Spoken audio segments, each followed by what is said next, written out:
Hi friends, आज की video में हम डिस्कस करने वाले हैं क्लास 10th के objective type questions.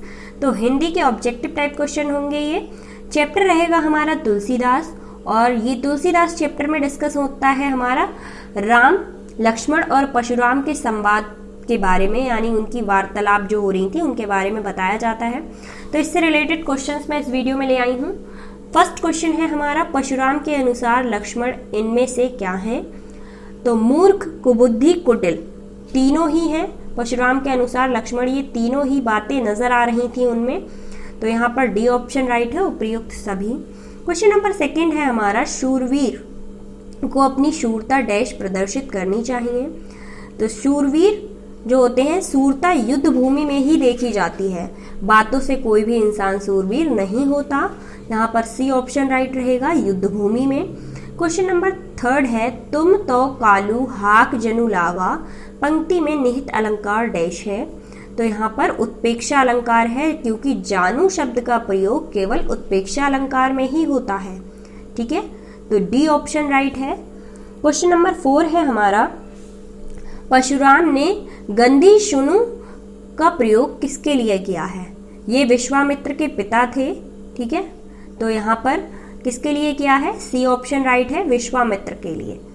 Question number 5 है, आयमन आयमय खंड ना उख मऊ, पंक्ति में अलंकार है।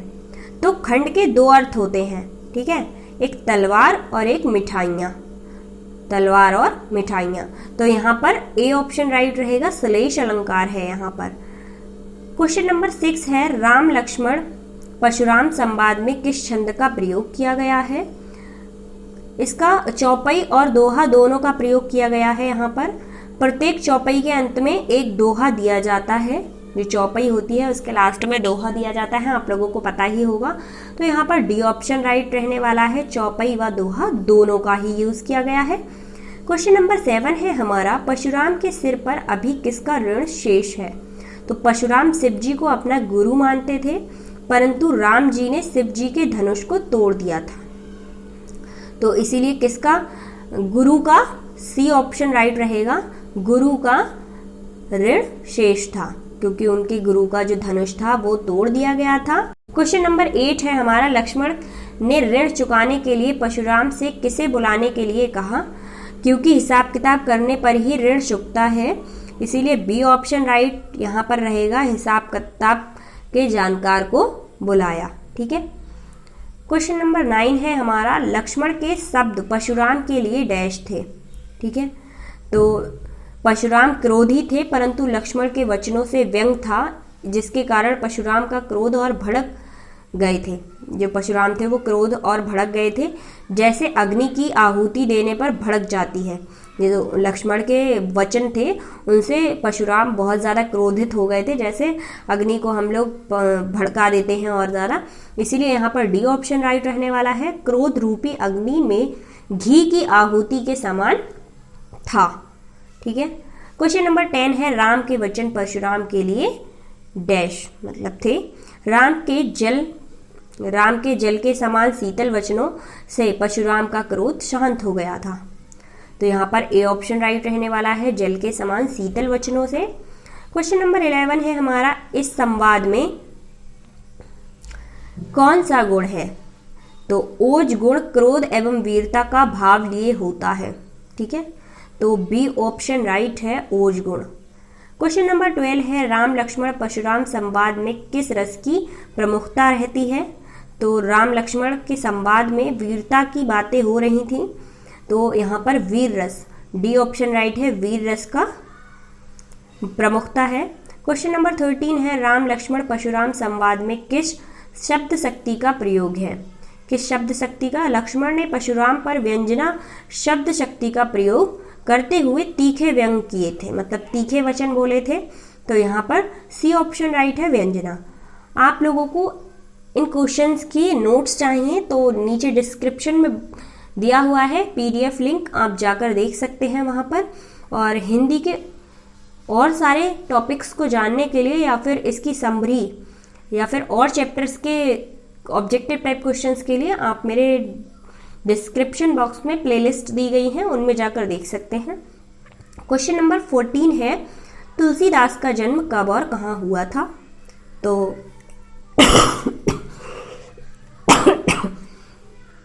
उत्तर प्रदेश के बांदा जिले के राजपुर ग्राम में हुआ था। विद्वानों ने यह प्रमाणित किया था, जबकि तुलसीदास का कोई भी जन्म स्थान फिक्स नहीं बताया जाता है, पर विद्वानों ने यही जगह बताई थी, तो इसे ही हम लोग याद करते हैं। तुलसीदास का जन्म है 1532 में हुआ था। इसका ए ऑप्शन राइट है। तुलसीदास का जन्म 1532 में उत्तर प्रदेश के बांदा जिले के राजपुर ग्राम में हुआ था। क्वेश्चन नंबर 15 है हमारा, तुलसीदास किस शाखा से प्रतिनिधि कवि थे? तो तुलसीदास का संपूर्ण साहित्य राम को आधार बनाकर लिखा गया था। जो उन्होंने जो भी लिखा था वो राम को आधार बनाया था। तो यहाँ पर डी ऑप्शन राइट रहेगा, राम मार्गी शाखा। क्वेश्चन नंबर 16 है हमारा, इसमें कौन सी रचना तुलसीदास जी की नहीं है?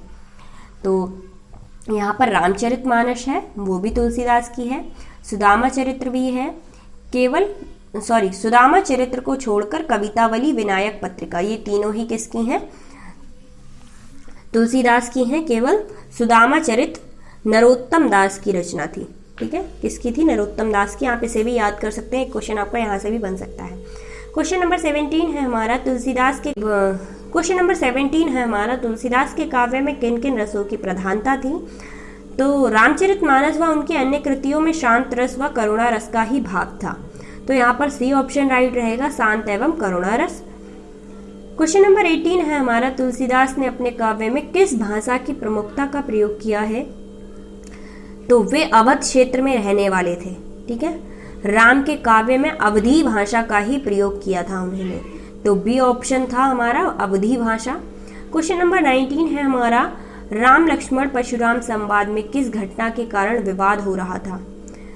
तो सीता स्वयंवर में शिवजी का धनुष टूटने के कारण परशुराम का क्रोध भड़क गया था, इसीलिए विवाद हो रहा था। यहाँ पर बी ऑप्शन राइट रहेगा, शिवजी के धनुष के टूटने के कारण।